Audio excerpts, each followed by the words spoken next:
I, Joni Trammell Lamb, sometimes known as Joni Lamb Weiss, or of Tarrant County, Texas, make, declare, and publish this my last will and testament, and hereby revoke all previous wills. And wow, and that word made by me. All right, Article 1, my family, what is it? Codicils.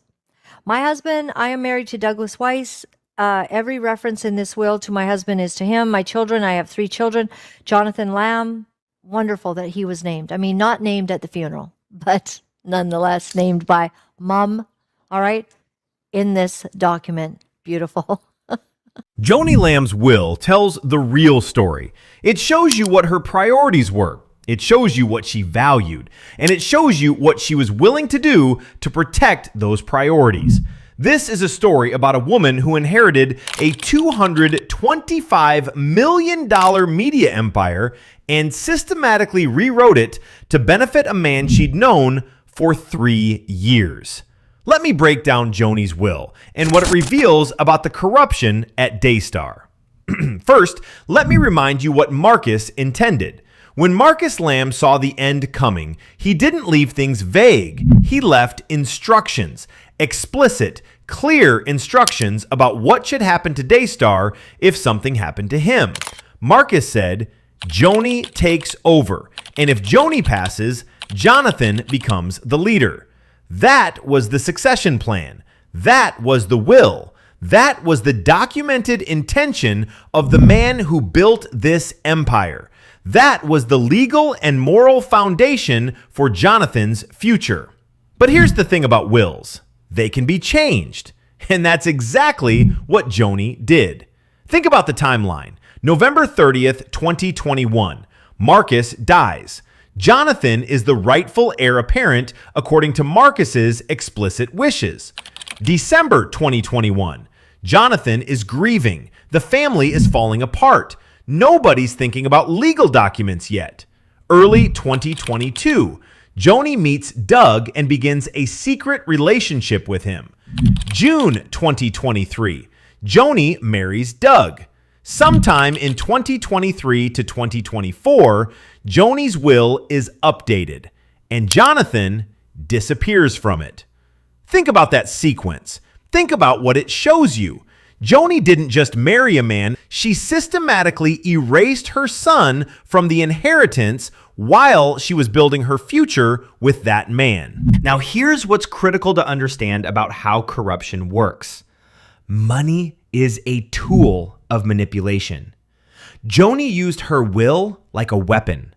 Think about what she had: control of a $225 million company, ownership of multiple properties, significant real estate holdings, broadcasting equipment and assets, intellectual property and broadcasting rights.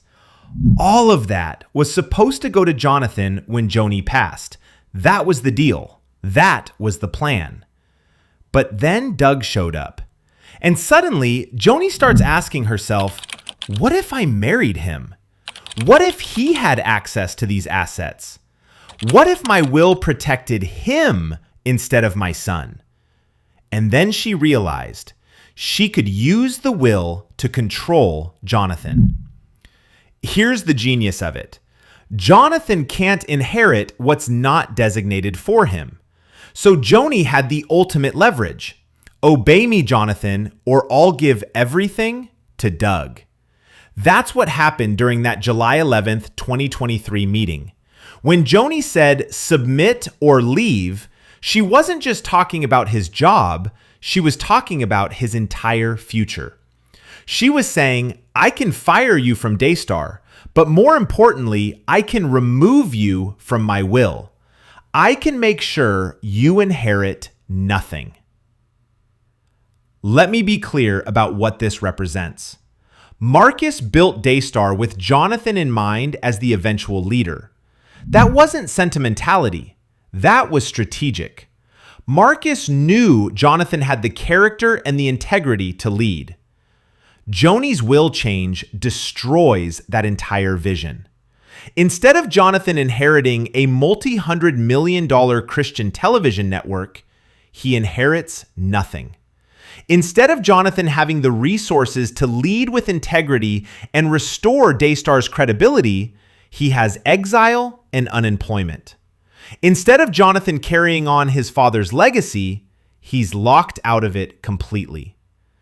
Joni didn't just disinherit her son, she erased the future Marcus envisioned. So if Jonathan was disinherited, who got the money? Look at what happened to Doug in just 3 years. He was given a position at Daystar despite having no legitimate claim. He gained access to Daystar's resources. He was featured on broadcasts alongside Joni. He was promoted and elevated. And then look at his financial situation. A Florida property valued at $2.9 million acquired or transferred in early 2026. Multiple real estate holdings in other states. A new trust created in March 2026, months before Joni's death. Think about how that works. Doug married a wealthy woman. Within 3 years, he had millions in assets transferred to his name, to trusts bearing his name. And Joni's will made sure he could keep it all. Now, I want you to understand something about financial abuse. It's not just about money, it's about control. When someone uses finances to control you, to manipulate you, to threaten you, that's abuse. Joni weaponized her will. She used Jonathan's lack of inheritance as leverage to force his submission. She showed him that if he didn't obey, he would lose his future. That's classic financial coercion, and it worked. For a while, Jonathan felt trapped. He couldn't afford to lose his job. He couldn't afford to be cut off from his family. He couldn't afford to be disinherited.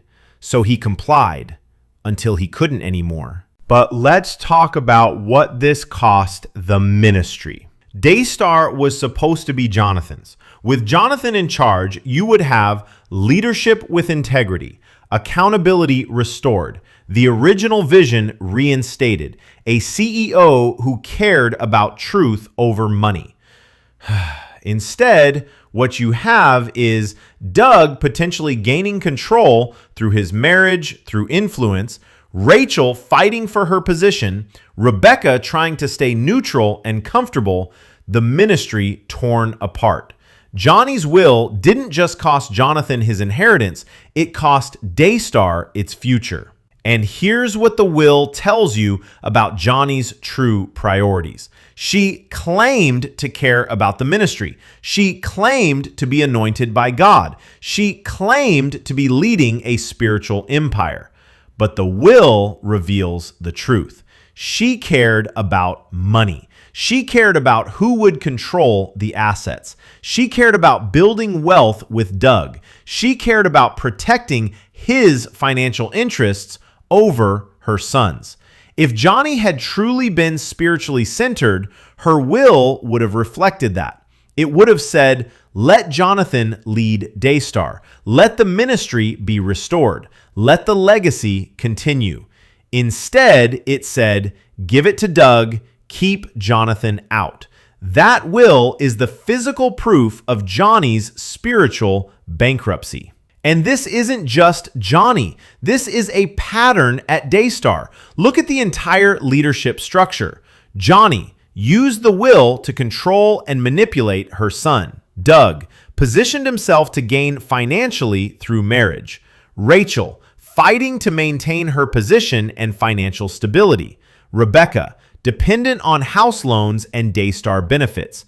Every single person at the top of Daystar is primarily motivated by money, not by truth, not by integrity, not by the gospel, by wealth. And the will proves it. Because in a spiritually centered organization, the will would reflect spiritual values. It would prioritize leadership quality. It would ensure succession through character, not blood.